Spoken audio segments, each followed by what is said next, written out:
Hello बच्चों, चलिए प्रश्न को पढ़ते हैं।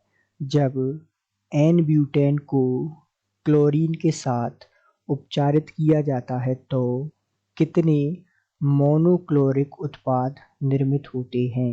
आपको विकल्प दिए हुए हैं। विकल्प ए है 1, विकल्प बी है 2, विकल्प सी है 3 और विकल्प डी है 4। तो आइए बच्चों, सर्वप्रथम हम मुख्य अवधारणा को समझते हुए या मुख्य अवधारणा के बारे में विशेष चर्चा करते हुए इस प्रश्न के बारे में कुछ बातों की जानकारी हासिल करेंगे जो इस प्रश्न को हल करने में हमारी सहायक होगी, तथा आसानी से कुछ क्रियाओं या विक्रियाओं के द्वारा इस प्रश्न से हम बनने वाले मोनोक्लोरिक उत्पादों की गिनती करेंगे और सही विकल्प का चुनाव करेंगे। सर्वप्रथम हम इस प्रश्न के संदर्भ में कुछ जानकारी की बात करते हैं, जैसे कि एन ब्यूटेन। तो एन ब्यूटेन, नॉर्मल ब्यूटेन जिसे हम कहते हैं, इसका सूत्र होता है CH3 CH2 CH2 CH3, अर्थात ब्यूटेन जो है एन ब्यूटेन या नॉर्मल ब्यूटेन का ये सूत्र है। अब आइए एन ब्यूटेन की अभिक्रिया हम क्लोरीन से देखते हैं और पता लगाते हैं कि कितने मोनोक्लोरिक उत्पाद हमें प्राप्त होते हैं।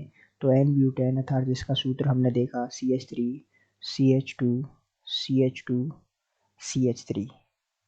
अब इसकी अभिक्रिया किससे होती है? Cl2 से। तो यहाँ अभिक्रिया संपन्न होती है, यहाँ हमें बाहर निकलता है HCl और प्राप्त क्या क्या होता है? एक तो उत्पाद हमें मिलता है CH2 Cl CH2 CH2 CH3 और साथ में हमें एक और उत्पाद यहाँ मिलता है, उसका सूत्र भी हम लिख लेते हैं, अर्थात CH3 CH Cl CH2 CH3।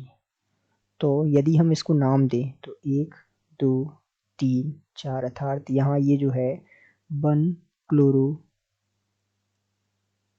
Butane,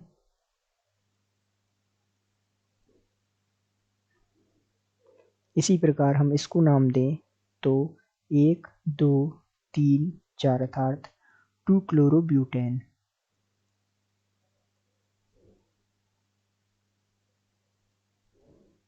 ये दो उत्पाद या कहें तो दो मोनोक्लोरिक ब्यूटेन हमें प्राप्त होती हैं। तो इस प्रकार हमारा उत्तर हो जाएगा 2। अब आइए विकल्प का चुनाव करते हैं।